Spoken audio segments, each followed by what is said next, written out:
Hey, what's going on, everybody? It's the CT guy, Johnny Z here. Thank you so much for tuning back into the channel. Poison have nixed their planned 2026 anniversary tour after Bret Michaels reportedly asked for 600% more than the rest of his bandmates.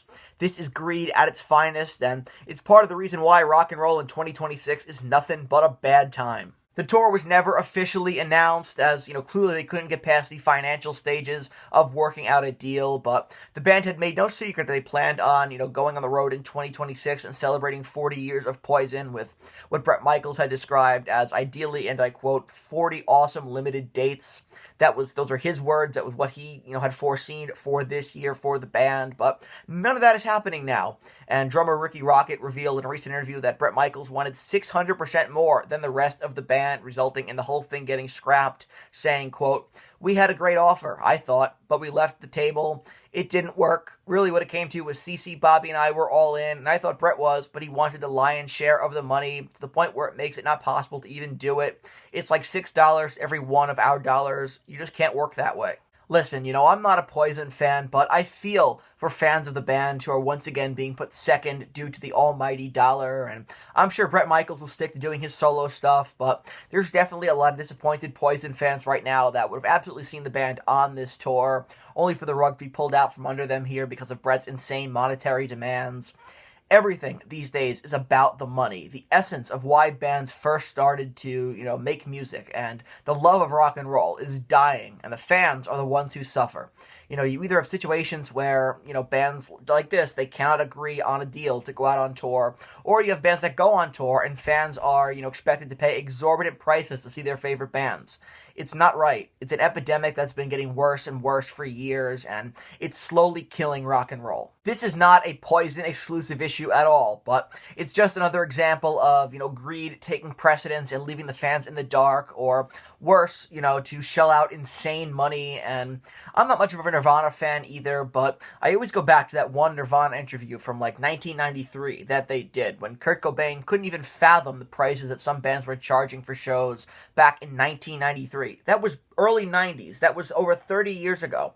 Imagine what he would think now, and this isn't something that started overnight. It's something that had gotten progressively worse over the years, and I started to really notice it around 2021, when bands were getting back on the road again after the pandemic and, not being able to play for a year, and suddenly ticket prices and merchandise, which, had already been rising for years, they just skyrocketed, and you go to a concert now and it's like $50 for a t-shirt, $75 for a sweatshirt.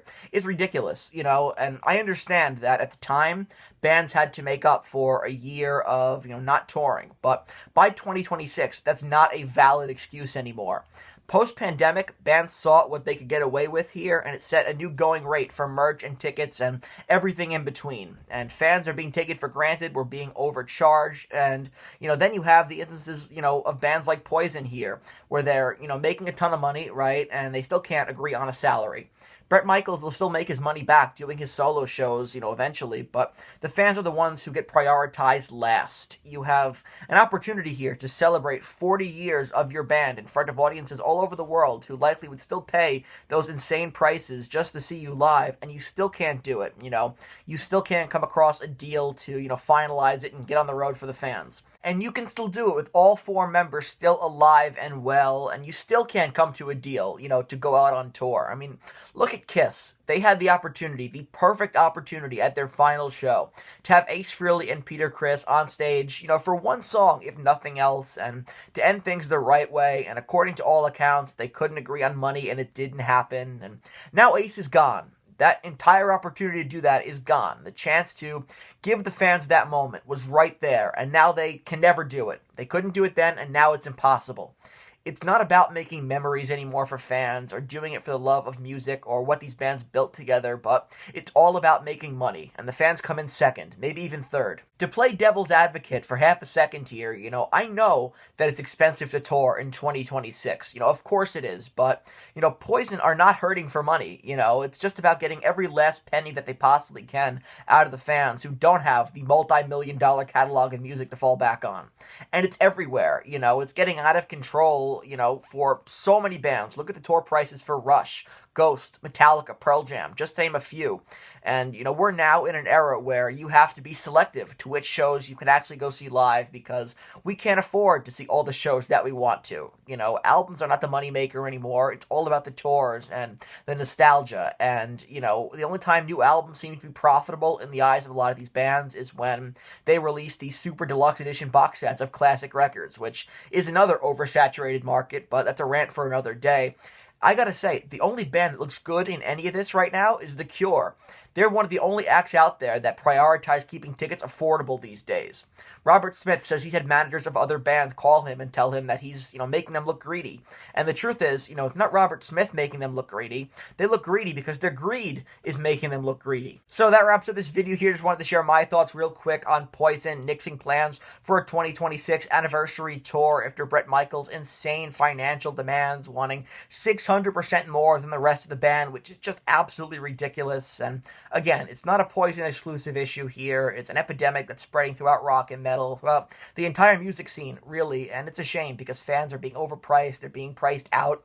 And, Gene Simmons likes to say that rock is dead, and I'm not a believer in that. Rock and metal most certainly are not dead, but you know what? You want to kill it? This will kill it. Keep charging prices like this, and that will kill rock and metal. It's doing significant damage to rock and metal right now, and it's incredibly frustrating from a fan's perspective. So, wanted to share my thoughts on this real quick here because it does highlight a bigger issue in the music business these days that continues to get worse and worse. And, Poison, of course, again, it's not just about Poison. I don't want it to look like I'm just dunking on Poison here because there are so many bands guilty of this. Poison are just the latest example. So I wanted to use this news story to share my thoughts on the entire situation regarding overpriced tickets and merch and box sets and all that nonsense these days and how they're pricing fans out. So if you enjoyed this video, please give it a thumbs up, subscribe to the channel down below, turn on the bell for notifications so you don't miss a new upload.